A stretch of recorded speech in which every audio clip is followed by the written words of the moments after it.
You brought up imposter syndrome, and I'm curious how that has evolved for you. And I mean, even for you and Kelsey, because even like just talking with her, like you both are so normal and like so chill. And I'm curious if you've kind of like settled into what life looks like now, or, has it come back to you doing Dancing with the Stars now? Yeah, I think we still struggle with that every day. And I can only speak on myself. I think Kelsey has her own version of it too.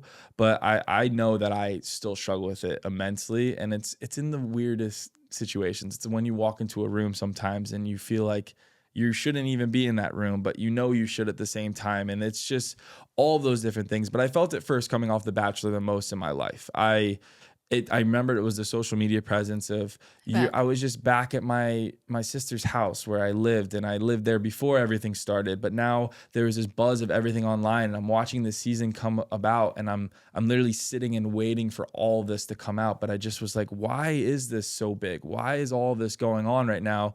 When I was just really on the show trying to find my person. And Yeah. all of that, I tried to explain it. I tried to talk a lot with my brother-in-law and my sister, and they were great. And it was my brother-in-law that literally pulled it up on his phone and said, dude, you have this. Like, and he just explained what imposter syndrome was. Yeah. And it just fit. I was like, you know what? It's exactly feeling like you're in a place you shouldn't be and accepting it, but finding a way to deal with it. I felt it on Dancing with the Stars when there was actual stars in the room. And I'm like, why is this dude from The Bachelor on this show right now? And why are people actually excited to see him dance? Like it didn't make sense. Yeah. And I'm finding my own version of accepting it and trying to gain confidence. And I still, it's like I said, it's a work in progress. I have not figured it out, but I've tried to give myself a little more grace and trying to understand how to navigate it is part of the process too. Yeah.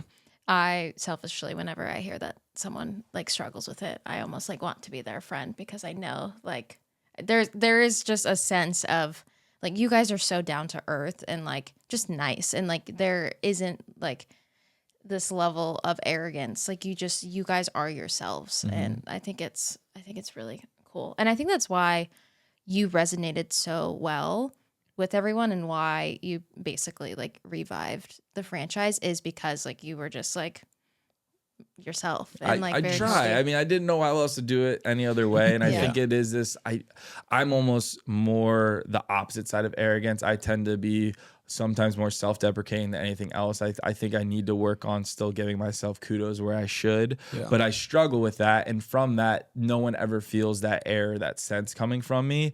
And I've always explained this with Kelsey too. Like, I'm still trying to find that balance because I never want to go on the other side. But I also feel like sometimes I need to do better at giving myself, my sure. own respect, my own understanding that I did Yeah. deserve a lot of the good things that have come my way. But I just never want to lose track of always trying to let it be what it is and Yeah. keep striving to be better and do the best you can of yourself and not, getting lost in all of it. But it's a balance and it's hard to find it. Yeah.